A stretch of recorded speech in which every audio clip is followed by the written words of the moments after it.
Good morning बच्चों। आज हम पढ़ते हैं चैप्टर डिमांड का।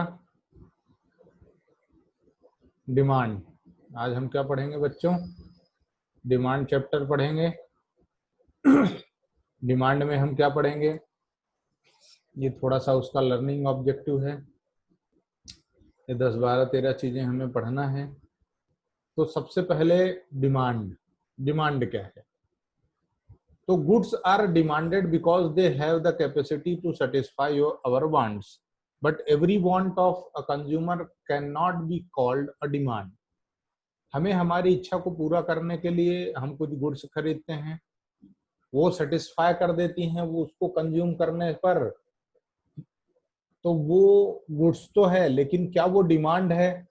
इसके लिए हमारे पास demand does not mean mere desire of a commodity. Demand का सिर्फ इतना मतलब नहीं कि आपकी इच्छा है तो डिमांड हो गई। डिमांड का सिर्फ इतना मतलब नहीं है कि आपकी इच्छा है तो वो सिर्फ डिमांड हो गई। डिमांड में के लिए और भी चीजें होना चाहिए। जैसे क्या समझते हैं? तो generally desire, want and demand are interchangeably, मतलब आप वांट और डिजायर को या डिमांड को इंटरचेंजेबली यूज कर सकते हैं। 3 डिफरेंट टर्म्स हैं जो होना चाहिए तभी डिमांड आपकी कहलाएगी। Desire means mere wish to have a commodity. Desire का मतलब सिर्फ इतना सा है कि कोई चीज हमारे पास होना चाहिए। Dzire of a poor person for a car, just ₹200 in his pocket. So desire is just a wish to possess something. Desire का मतलब सिर्फ इतना सा है कि हमारे पास कुछ होना चाहिए। फिर हम आगे बढ़े तो why I want. Want का क्या मतलब है? Want is that desire which is backed by the ability and willingness to satisfy it. Want, desire का मतलब क्या है कि आपकी कुछ इच्छा है कि हाँ ये मेरे पास होना चाहिए और आपके पास सफिशिएंट रिसोर्स नहीं है। लेकिन वांट का क्या मतलब है कि आपकी जो डिजायर है उसको पूरा करने के लिए आपके पास एबिलिटी और विलिंगनेस दोनों चीजें हैं। मतलब आप चाहते हो कि मेरे पास एक कार हो और कार खरीदने के लिए आपके पास जो भी पैसा चाहिए वो है, तो वो क्या कहलाएगा? वो डिजायर क्या कहलाती है? Want. Every desire is not a want, but a desire can become a want. हर डिजायर वांट है ऐसा जरूरी नहीं है, लेकिन हर डिजायर एक वांट हो सकती है if the person is in a position to satisfy it. यदि उसको सेटिस्फाई कर सकता है, मतलब मेरे को इच्छा है कि मैं कार ले लूं और मेरे पास कार खरीदने के लिए पैसे हैं, तो वो मेरी डिजायर क्या हो जाएगी? वांट हो जाएगी। विलिंगनेस है कि मैं उस मनी को यूटिलाइज कर लूं अपनी इच्छा पूरी करने के लिए। If the poor person wins a lottery and now he has enough money to buy a car, then his desire for car will now be termed as want. क्या बोला है इनका? भिखारी था, उसकी इच्छा थी तो कार ले ले और उसके जेब में 200 रुपए हैं, तो वो डिजायर है उसकी, वो वांट नहीं है। लेकिन यदि उसकी लॉटरी लग गई, उसके पास सफिशिएंट पैसा है, अब वो चाहता है कि मैं कार ले लूं, तो ये सिचुएशन क्या कहलाएगी? ये डिजायर उसकी क्या हो जाएगी? वांट हो जाएगी। फिर demand is an extension to want as it has 2 more character. Demand जो है वो वांट का एक्सटेंशन है। क्यों? क्योंकि डिमांड के अंदर 2 और चीजें हैं। Demand is always defined with reference to price. Demand जब भी आप पढ़ेंगे, डिमांड की आप जब भी बात करेंगे, तो आप हमेशा ये ध्यान रखेंगे कि डिमांड का रेफरेंस हमेशा प्राइस के साथ होता है। यानी डिमांड को हमेशा प्राइस को साथ में रख करके कंपेयर किया जाता है या फिर उसकी स्टडी किया जाता है। यानी कि यदि आपको डिमांड की स्टडी करना है तो उसके साथ में आपको प्राइस की भी को लेकर के ही आपको क्या करना पड़ेगा? स्टडी करना पड़ेगा। The demand for a commodity is always stated with reference to its price.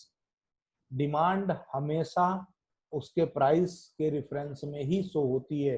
With a change in price, quantity demanded may also change as more is demanded at lower price and less at higher price. इनका क्या कहना है? पहले demand को आप interchangeably use कर सकते हैं, डिजायर, वांट और डिमांड। तीनों एक दूसरे के बदले में यूज हो सकते हैं। लेकिन डिजायर का मतलब क्या है कि आपकी कुछ इच्छा है लेने की, पर आपके पास साधन नहीं है। जैसे आप एक आईफोन खरीदना चाहते हैं, पर चूंकि 1 लाख रुपए का आता है आईफोन 11, आपके पास सिर्फ 10,000 है, तो आप ले सकते हैं क्या? नहीं। तो ये जो सिचुएशन है ये है डिजायर। लेकिन आप चाहते हैं कि मैं रेडमी का फोन ले लूं, उसकी प्राइस है 12,000, आपके पास 20,000 रुपए पड़े हैं। अब आपके पास रिसोर्सेस अवेलेबल हैं कि आप अपनी डिजायर को फुलफिल कर सकते हैं, अपनी डिजायर को फुलफिल कर सकते हैं। ये आपकी डिजायर क्या हो जाएगी? वांट हो जाएगी। इसका मतलब ये हो गया कि desire plus resources to fulfil desire is equal to want. क्या हो गया? इक्वेशन यदि आप बनाना चाहें तो कैसे बनेगी? Desire plus resource is equal to want. यानी वांट इज इक्वल टू आपके पास इच्छा, डिजायर है, और उस डिजायर को फुलफिल करने के लिए आपके पास क्या है? रिसोर्सेस है। तो वो क्या कहलाएगा? वांट कहलाएगा। ठीक है, नेक्स्ट आगे बढ़ते हैं। तो एक कैरेक्टरिस्टिक क्या हो गई कि डिमांड को हमेशा प्राइस के रेफरेंस में रीड करना है, पढ़ना है, समझना है। दूसरा, demand is always with respect to a period of time. भाई आपको भूख लगी है, तो क्या आप दिन भर 24 घंटे का इंतजार करेंगे? नहीं। एक पर्टिकुलर टाइम पर ही आपको भूख लगती है, और पर्टिकुलर टाइम पर ही आपकी इस इच्छा को पूरा करना है। तो demand is always expressed with reference to time. Even at the same price, demand may change depending upon the time period under consideration. Example, a demand for umbrella is more in rainy season. बारिश का मौसम है, आप छाता खरीदेंगे, raincoat खरीदेंगे। तो same price में अब वही छाता, यदि मान लीजिए अम्ब्रेला 110 रुपए का ठंड में भी मिलता है, बारिश में भी मिलता है, गर्मी में भी मिलता है, लेकिन बरसात में उसकी डिमांड बढ़ जाती है। पर ठंड में बढ़ेगी क्या? नहीं। ऐसे ही स्वेटर हो गया, कोट हो गई, इनका डिमांड ठंड में बढ़ जाएगा, बारिश में बढ़ेगा क्या? नहीं। तो हो सकता है सेम प्राइस लेवल में डिफरेंट टाइम पे डिफरेंट सिचुएशन में डिमांड का लेवल भी डिफरेंट हो। यानी अब ठीक है, आगे चलें।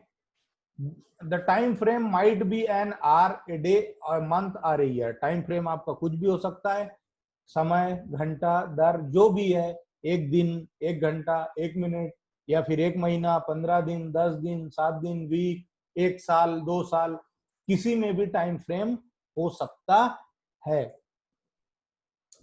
टू सम अप, इसको कंपाइल करने के लिए, तो demand is the quantity of a commodity that a consumer is willing and able to buy. What is important?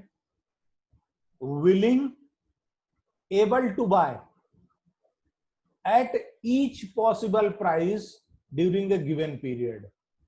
Price और period of time.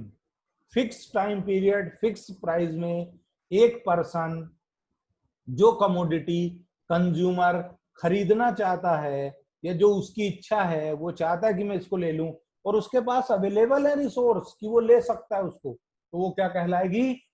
डिमांड कहलाएगी। The definition of demand highlights 4 essential elements. 4 इसमें main चीजें हैं। पहला, quantity of demand, price, willingness और period of time. ये 4 चीजें होना चाहिए, तब वो क्या कहलाएगा? डिमांड कहलाएगा। Demand for a commodity, demand for a commodity, demand for a commodity may be either with respect to an individual or to the entire market. देखिए अब डिमांड क्या है, इंडिविजुअल लेवल पर भी हो सकती है, मेरी अकेले की हो सकती है, मेरे पड़ोसी की अकेले की हो सकती है, आपकी हो सकती है, आपके पड़ोसी की हो सकती है, आपके दोस्त की हो सकती है, इंडिविजुअल भी हो सकती है, और मार्केट भी, यानी पूरे मोहल्ले की हो सकती है, पूरे घर की हो सकती है, what ever it will be. या जो भी आप जिस भी लेवल पर आप स्टडी कर रहे हैं, वो माइक्रो, मैक्रो, जो भी लेवल है आपका स्टडी करने का, उस हिसाब से एक पॉपुलेशन क्राइटेरिया डिसाइड हो जाएगा, उसके हिसाब से मार्केट या फिर इंडिविजुअल डिमांड। इंडिविजुअल मतलब सिंगल पर्सन, और मार्केट मतलब कुछ ज्यादा लोग हैं, sum up to all, aggregate of all. तो बहुत सारे लोगों की मिला देंगे तो मार्केट हो जाएगा, और एक अकेले की बात करेंगे तो इंडिविजुअल हो जाएगा। तो इंडिविजुअल डिमांड मतलब पर्टिकुलर एक किसी पर्सन की, और मार्केट डिमांड का मतलब है all consumer are willing to buy and able to buy. All, जितने भी कंज्यूमर है सब कुछ प्लस कर लोगे तो मार्केट डिमांड हो जाएगी। ध्यान रखना, इंडिविजुअल मतलब सिंगल और मार्केट मतलब ऑल। फिर determinants of demand, individual demand. अभी डिटर्मिनेंट्स का मतलब होता है निर्धारक, किसी चीज को जो डिसाइड करते हैं। तो डिमांड कैसी है, कम है, ज्यादा है, डिमांड कैसी है, ये डिसाइड करने के लिए कुछ एलिमेंट्स हैं जिनको हमें पढ़ना पड़ेगा। तो हम देखते हैं, वेरी वेरी वेरी इंपॉर्टेंट है this is determination of demand is very important topic for exam purpose and to understand the further in this chapter. आपको डिमांड के ये जो डिटर्मिनेंट्स हैं ये आने चाहिए। इन्हीं के बेसिस में पूरा का पूरा ये चैप्टर इलास्टिसिटी ऑफ डिमांड पूरा का पूरा इसी बेसिस पर है। ये चीज आपको बहुत अच्छे से आना चाहिए। उसके बाद जो हम यहाँ पढ़ेंगे डिमांड चैप्टर में, उसका जस्ट अपोजिट हम कर देंगे तो हमारा सप्लाई चैप्टर हो जाएगा। यानी यदि आपने डिमांड अच्छे से पढ़ ली तो आपको सप्लाई में सिर्फ इसका उल्टा करना है। यहाँ जब हम इंक्रीज पढ़ेंगे तो सप्लाई में डिक्रीज होगा, यहाँ जब हम डिक्रीज पढ़ेंगे तो सप्लाई में इंक्रीज होगा। ये ध्यान रखें आप। चलिए, तो determinants, price of that the given quantity. Price of the given quantity का मतलब है यदि आप एप्पल खरीद रहे हैं, एप्पल मतलब सेब फल, मोबाइल नहीं, नालायकों, बस तुमको मोबाइल के अलावा कुछ समझ में नहीं आता है। तो प्राइस ऑफ गिवन कमोडिटी, जिस कमोडिटी की बात कर रहे हो उसी की बात हो रही है। It is the most important factor affecting demand for the given commodity. Generally there exist an inverse relation. क्या है मेरे बच्चों? Inverse relation guys between price and quantity demanded. जो प्राइस डिमांडेड है उसके बीच में और उस क्वांटिटी के प्राइस में there is difference. That means there is inverse relation. They conflict each other. They go opposite each other. Price increase होगा, यदि प्राइस इंक्रीज होगा, आपका जो प्राइस है वो यदि इंक्रीज होता है तो डिमांड जो है उसकी क्वांटिटी डिमांड जो है वो क्या होगी? डिक्लाइन होगी। या फिर आपका प्राइस डिक्लाइन होता है तो आपकी जो क्वांटिटी डिमांड है वो क्या होगी? इंक्रीज होगी। कम रेट पे ज्यादा लोग खरीदेंगे, ज्यादा रेट पे कम लोग खरीदेंगे। ये आप याद रखना, ठीक है। For example, if price of given commodity से T increases, its quantity demanded will fall as satisfaction derived from tea will fall due to rise in price। जैसे ही चाय पत्ती का रेट बढ़ेगा, लोग चाय का कंजम्पशन कम कर देंगे, उनका सेटिस्फेक्शन लेवल चाय से कम हो जाएगा, वो कोई और अल्टरनेट ढूंढना शुरू कर देंगे। ये इनका कहना है, ठीक है। Following determinants are termed as other factor of other than price. तो पहला फैक्टर हो गया बेटा प्राइस ऑफ गिवन कमोडिटी। दूसरे फैक्टर की बात करें हम, प्राइस ऑफ रिलेटेड गुड्स।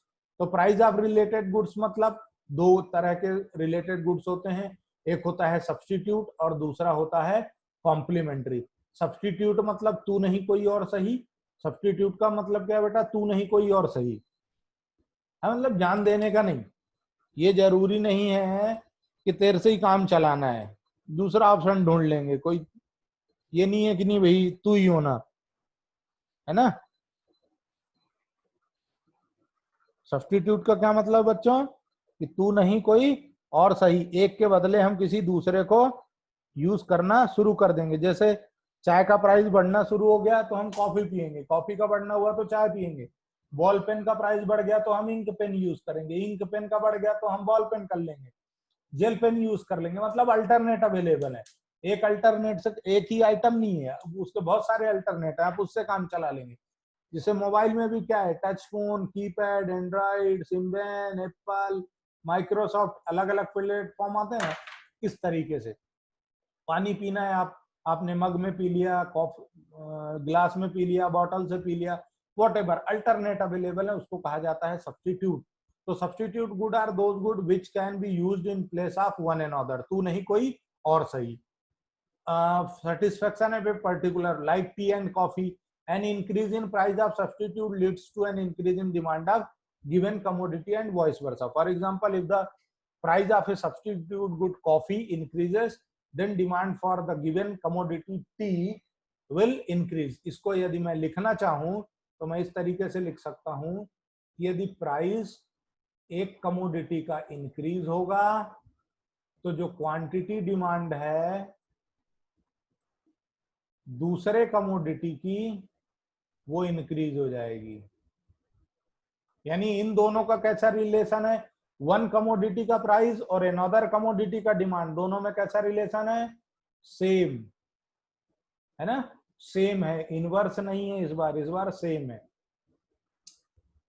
एक कमोडिटी का यदि प्राइस बढ़ता है तो दूसरे का डिमांड बढ़ जाएगी, दोनों सेम डायरेक्शन में रहेंगे। ठीक है गाइस, मित्रों आगे चलते हैं, देखो आगे। कॉम्प्लीमेंट्री मतलब बेटा तेरे बिना मैं नहीं, मेरे बिना तू नहीं। नालायकों, फालतू बात मत पे ध्यान मत दो, समझो। सब्स्टिट्यूट मतलब एक नहीं, उसके बदले कोई दूसरा यूज हो जाएगा। कॉम्प्लीमेंट्री मतलब कोई ऑप्शन ही नहीं है, आपको दोनों को एक साथ यूज करना पड़ेगा। बाइक आपको चलानी है तो उस पर पेट्रोल होना, कार चलानी है पेट्रोल या डीजल जिस भी सिस्टम की वो चीज होना, उसके बिना कार का कोई लेना देना ही नहीं है। ठीक है, तो ये होता है कॉम्प्लीमेंट्री। पेन है, पेन के अंदर इंक होना, मतलब इंक पेन है तो इंक होना, रिफिल वाला पेन है, बॉल पेन है तो रिफिल होना, रिफिल और पेन है ना, लाइक दैट। शर्ट और बटन, यदि शर्ट में बटन नहीं तो आप यूज कर पाओगे क्या, नहीं, हम तो सर सलमान खान इमरान हाशमी बन के घूमेंगे, ऐसा नहीं है बेटे। कॉम्प्लीमेंट्री गुड्स है, एक के बिना दूसरे का इस्तेमाल नहीं हो सकता। हाँ नालायकों, थरकी। चलो आगे समझो।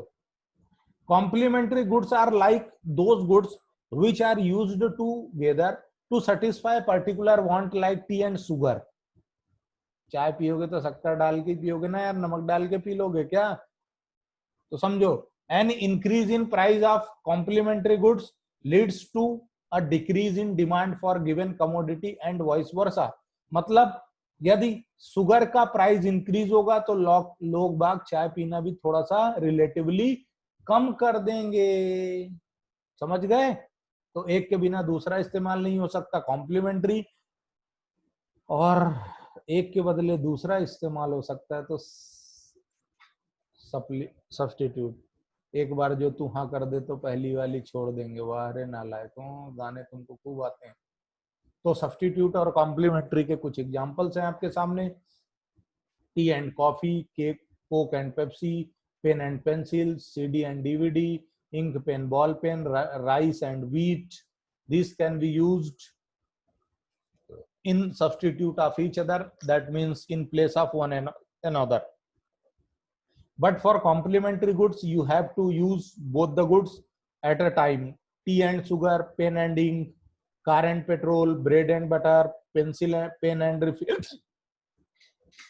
brick and cement.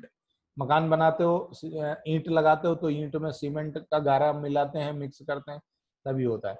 चलिए दो चीजें हमने पढ़ ली, अब तीसरा हम पढ़ते हैं income of consumer. Income of consumer का मतलब क्या है? इनकम ऑफ कंज्यूमर का मतलब है आप कितना कमा लेते हो। भाई आपकी यदि इनकम ज्यादा है, एक चीज याद रखना, इकोनॉमिक्स को में इनकम को डिफाइन किया जाता है, इकोनॉमिक्स के अंदर इनकम को डिनोट किया जाता है वाई से। वाई से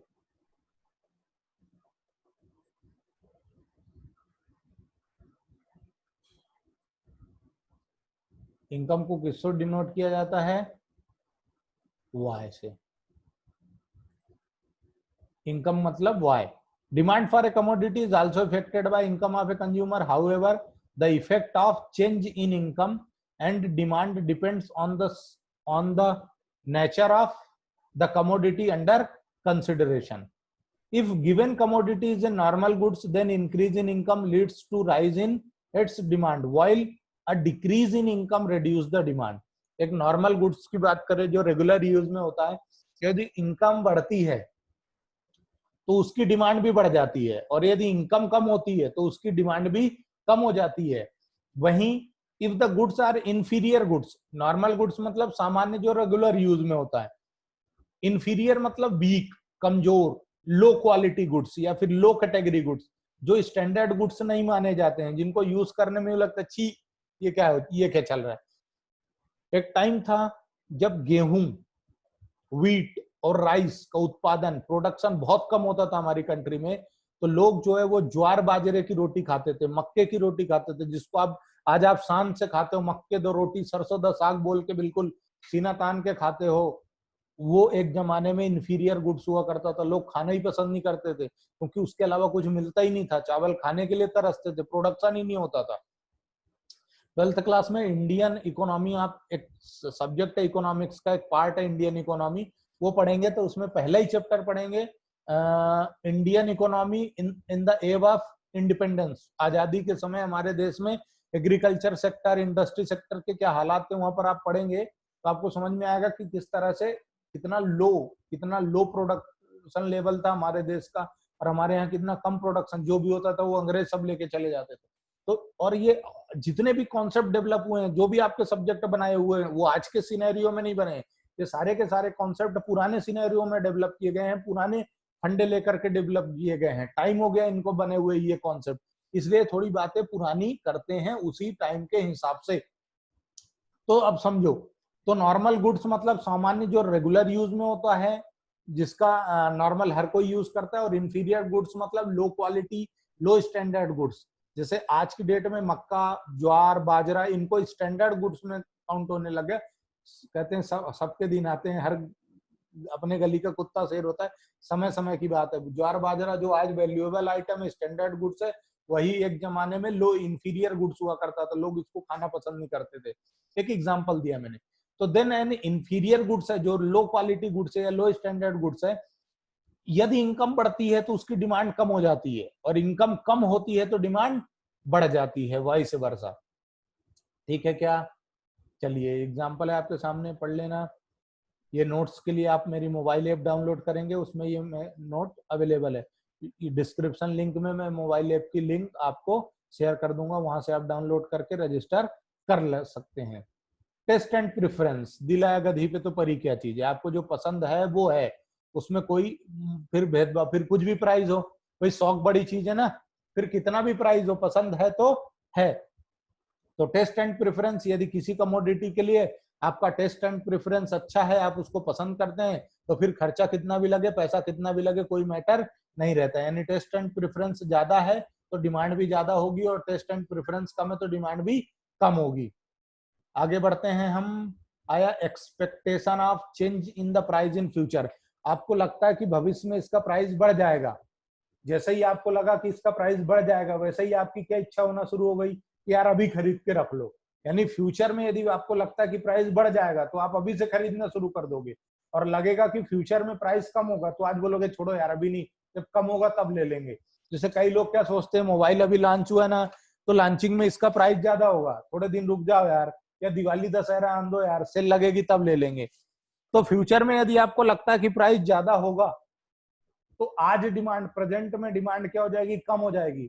और यदि फ्यूचर में लगता है प्राइस ज्यादा होगा तो आज डिमांड बढ़ जाएगी। जैसे थोड़े दिनों पहले, अभी तो प्राइस पेट्रोल डीजल का रोज चेंज होता है और रोज बढ़ता घटता है तो कोई फर्क नहीं पड़ता, लेकिन एक टाइम था जब ये न्यूज आती थी कि कल से प्राइस, पेट्रोल का प्राइस 1 रुपए बढ़ जाएगा, पेट्रोल पंप जाम हो जाते थे।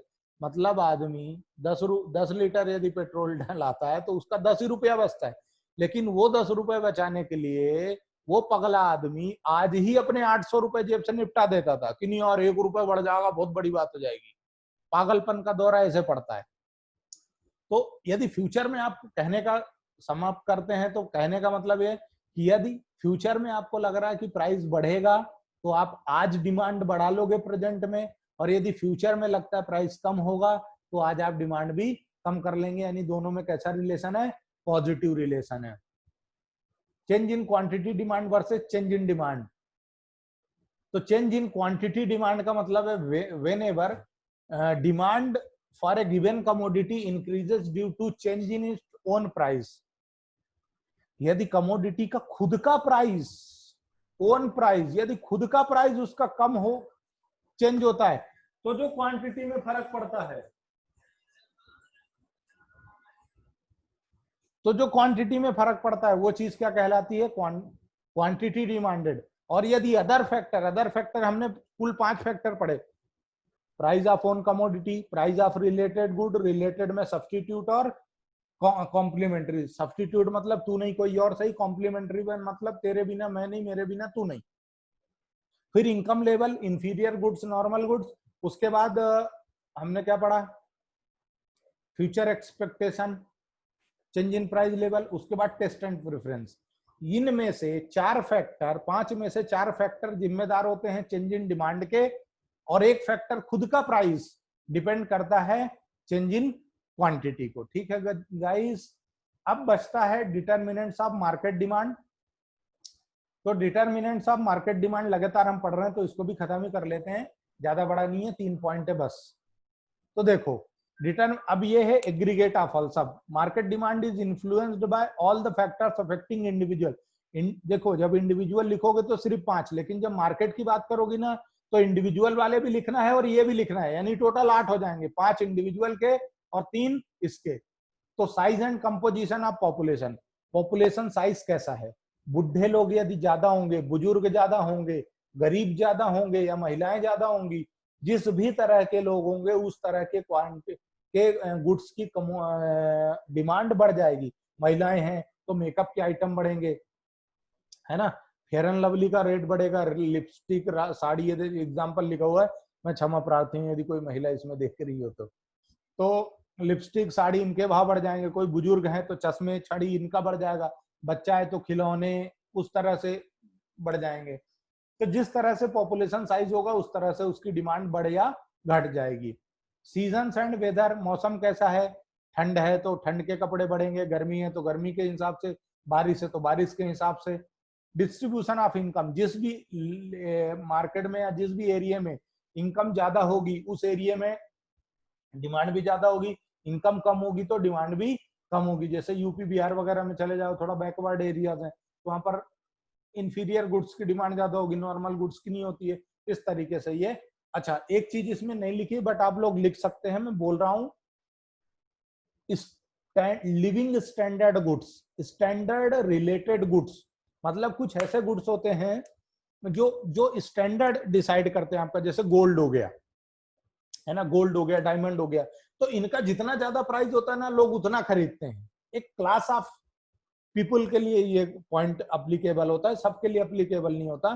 तो उनकी क्या इच्छा होती है, भाई हमें तो दिखावा करना है, हमारे पास तो बहुत ज्यादा पैसा है, तो क्या करते हैं, और सोना देख लिया, और इतनी महंगाई में भी सोना बंदा पहन रहा है। तो जो स्टैंडर्ड रिलेटेड गुड्स होते हैं ना, उनका जितना ज्यादा प्राइस होता है उतनी ज्यादा डिमांड भी होती है। ठीक है, आज के लिए बस इतना ही। Thank you very much. Like करें, शेयर करें, सब्सक्राइब करें चैनल को, अपने दोस्तों में भी शेयर करें। ऐप डाउनलोड कर लें, वहां से आपको सारा नोट्स मटेरियल मिल जाएगा, टोटल फ्री ऑफ कॉस्ट है, किसी का कोई चार्ज नहीं है। उसमें चैट का एक ऑप्शन है, वहां से आप मुझसे डाउट भी पूछ सकते हैं, कोई किसी बात का कोई चार्ज नहीं है। Thank you very much. Keep supporting, keep motivating.